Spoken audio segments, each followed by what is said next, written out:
Philippe Bilger, Céline Pina, Philippe David, ce sont les vraies voix qui vous accompagnent ce soir jusqu'à 19h. Allez, sans plus tarder, les débats des vraies voix. Et le premier débat. Hey, franchement, là, t'abuses. On a vu une thune.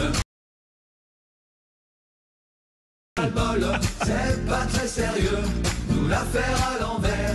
Regarde un petit peu. Eh oui, les radars, il y en a ras-le-bol. C'est un des hymnes du Sud-Ouest, la version originale par tout à Patrick fait. Sébastien. Tout à La fait. bonne aventure, il n'y a pas une soirée dans le Sud-Ouest où ça passe pas. Ça passe pas, oui. Ah bon? Ah oui. On salue Patrick Sébastien, Oui, d'ailleurs, salut qui Patrick. écoute sur la radio. La proposition est signée Gérald Darmanin. Le ministre de l'Intérieur veut donc permettre aux maires d'installer des radars fixes sans l'aval du préfet.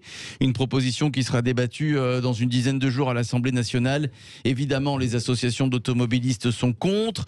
J'attends vos réactions 0826 300 300. Venez débattre avec nous. Faut-il laisser les maires décider seuls de l'installation des radars? C'est le duel des vraies voix. C'est l'heure du duel. Allez, le duel des vraies voix a un face-à-face que j'aime beaucoup. Céline Pina face à Philippe David, qui ne sont pas d'accord. Vous allez voir que Céline Pina trouve que c'est plutôt une bonne idée. On en a discuté tout à l'heure, ouais, moi Céline aussi. Pina. Oui, alors je trouve que c'est une bonne idée parce que moi je suis habituée, vous savez, au radar pour faire du chiffre. Autrement dit, il y a des endroits où vous savez que les gens vont vite, vous collez un radar, Ouais. vous faites un maximum d'argent. Le seul problème, c'est que ce sont des endroits très peu accidentogènes. En revanche, vous avez des endroits où vous faites pas énormément de chiffres, mais qui sont très accidentogènes et sur lequel le fait de réduire la vitesse peut améliorer énormément les choses. Et en fait, ceux qui connaissent ces endroits-là, ce sont très souvent les maires, beaucoup plus que les préfets. Donc, je pense que l'on pourrait, de cette manière-là, réduire en fait l'utilisation du radar pour de temps en temps avoir un petit peu, faire du chiffre en fait, faire un peu d'argent, mais avoir des implantations de radars liées vraiment à des endroits accidentogènes pour protéger des écoliers, pour protéger des sorties de travail, etc., etc. Donc moi, je trouve que c'est plutôt une bonne idée. Ouais, voilà. C'est vrai que le maire connaît bien sa commune et connaît les endroits où il y a le plus d'accidents de route, par exemple, les endroits où il y a des collèges, des lycées, des écoles. Pas tellement d'accord avec vous, Philippe David. Non, alors évidemment, protéger les écoles, etc., ça va de soi. Par contre, ce qui me pose problème, c'est que la sécurité routière depuis des années n'est vue que sous l'angle de la vitesse. Ouais. Alors que moi, je vois tous les jours des gens sur l'autoroute qui vous sautent 3 fils à fond sans mettre le clignotant. Les 2 roues qui vous doublent sans mettre le clignotant en passant à droite, à gauche, et eux ne sont jamais sanctionnés. Jamais, jamais, jamais. Désolé de le dire, sur une autoroute déserte, avec une voiture récente bien révisée, à 150 à l'heure, on est infiniment moins dangereux qu'en roulant qu'en roulant à 130 à 3 mètres de la voiture qui est devant. Ouais. D'accord. Et ça, par exemple, ce n'est jamais sanctionné, les distances de sécurité entre les véhicules. Et c'est pour ça qu'on arrive à 3000 morts par an et on n'arrive pas à descendre au-dessous, parce qu'on ne prend pas le problème où il devrait être. Il faut du bleu sur les routes. Quand les types, moi j'en vois tous les jours, qui sautent 3 films, mais ils vous font peur. Ils ne sont jamais sanctionnés. Alors que hier soir, je peux vous dire, je me suis fait doubler par une moto par la droite en passant devant un radar. Le flash est parti. J'espère simplement que c'est la moto qui va être flashée. Et pas Ah oui, moi. et pas vous. Bah, vous nous le direz. Tiens, Mais Philippe pour le Bilger, coup, d'accord avec Céline Pina, hein, Oui, Philippe bah, Bilger. juste pour Je un truc très bref, c'est que dans les villages, c'est la vitesse qui tue, c'est la vitesse qui tue les gamins le long des routes. Et on a, notamment en province, vraiment de gros soucis liés à la vitesse et à l'alcoolisme. Ouais. Je Il rejoins. n'y a pas que les autoroutes, en fait. Je rejoins Céline parce que à partir du moment, Philippe, on considère que l'installation de radars est un outil qui peut avoir sa place dans la lutte contre la délinquance routière. Il est logique de confier l'installation des radars aux maires qui connaissent en effet beaucoup mieux leur localité et l'environnement de celle-ci. Et je dirais qu'ils sont capables de faire la synthèse entre, je dirais, l'obligation de sûreté, de sécurité, installation des radars et peut-être le relatif mécontentement de leurs concitoyens. Donc, ils n'en abuseraient pas, à mon avis, parce qu'ils sauraient trouver encore une fois la juste mesure. Ouais. Beaucoup de commentaires sur les réseaux sociaux, notamment le compte Facebook de Sud Radio. Tiens, voilà, Stéphane et beaucoup d'autres, J.C. Roagnedette, qui pensent qu'il va y avoir de l'abus, comme les ronds-points, les dodanes, etc. Bref, la sécurité routière serait la plus habilitée. Voilà, c'est ce que pensent nos auditeurs sur les réseaux sociaux. Et vous, tiens, au 0826 300 300, qu'est-ce que vous en pensez? Robert nous appelle de Marseille, il est avec nous ce soir. Bonsoir Robert. Bonsoir tout le monde. Bonsoir. Oui, bonsoir Robert. Alors, plutôt d'accord avec Céline Pina et Philippe Bilger ou donc Philippe David? Moi, je suis plus du côté de Philippe David. Ah. Voilà, parce Pourquoi que Bon, vous avez le alors maire, tort. non. Pourquoi Robert?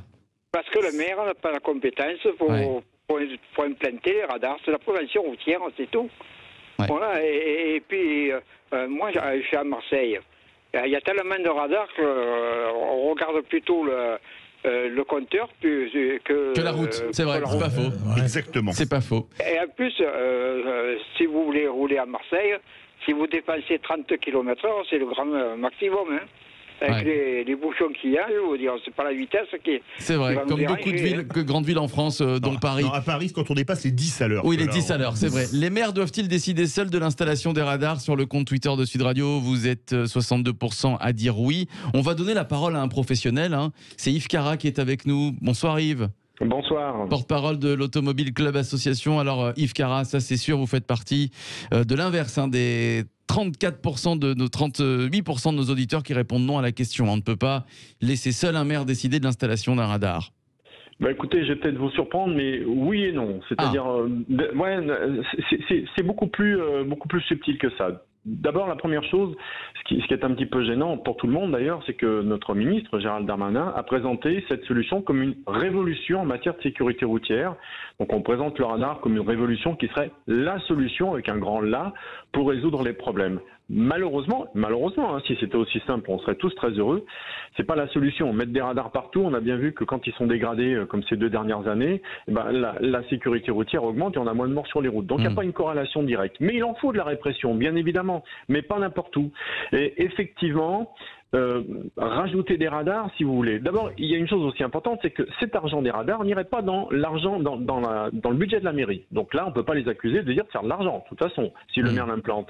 En revanche, on pourrait penser, parce que c'est le cas dans certaines villes, notamment peut-être dans la capitale, qu'on mettrait des radars, non pas pour, on peut l'imaginer, hein, c'est juste un procès d'intention, que ce ne serait pas forcément pour la sécurité routière, mais juste encore une fois pour embêter ceux qui ont une voiture, juste pour les embêter. Alors, il faudrait faire attention. Alors, je vais vous dire, il faut apporter toujours une solution quand il y a un problème. Nous, ce qu'on propose, et ce qui existe déjà dans certaines grandes villes, ça s'appelle une commission de sécurité routière, où on réunit tout le monde autour d'une table, associations cyclistes, piétons, on le fait à Strasbourg, hein, l'Automobile Club bien évidemment, et on décide tous ensemble ce qu'il faut faire pour améliorer la sécurité routière. Soit un radar pédagogique, soit on modifie la voirie, ou in fine, si vraiment tout ça, ça n'a pas marché quand on a mis des policiers pour de la pédagogie, on met un radar. Mais ça, c'est la solution ultime et pas forcément la meilleure.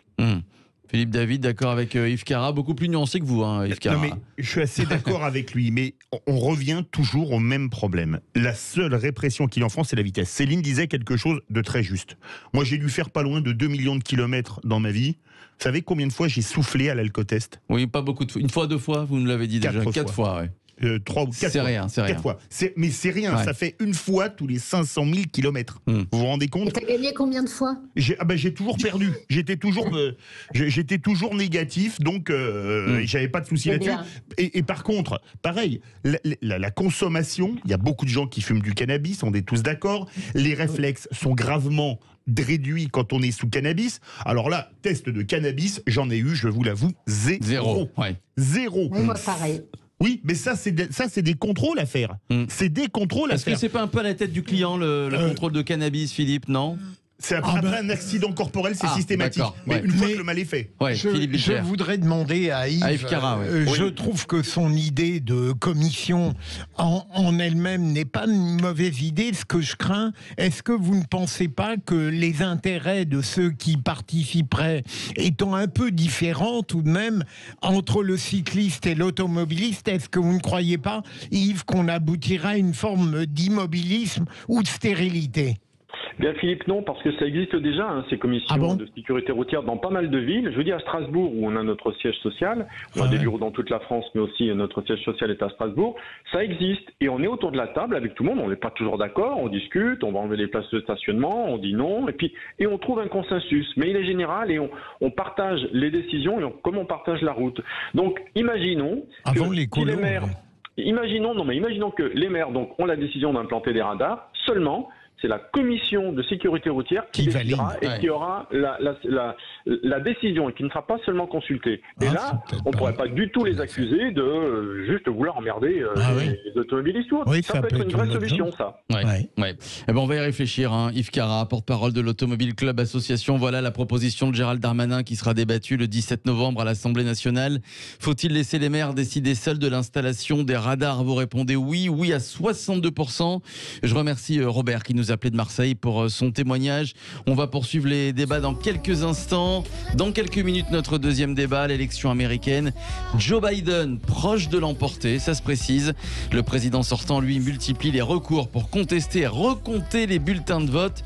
Donald Trump est-il un mauvais perdant? Voilà, c'est la question que l'on vous pose. Vous votez sur les réseaux sociaux, sans oublier évidemment le 0826 300 300. On vous attend sur l'antenne de Sud Radio pour débattre avec les vraies voix. À tout de suite.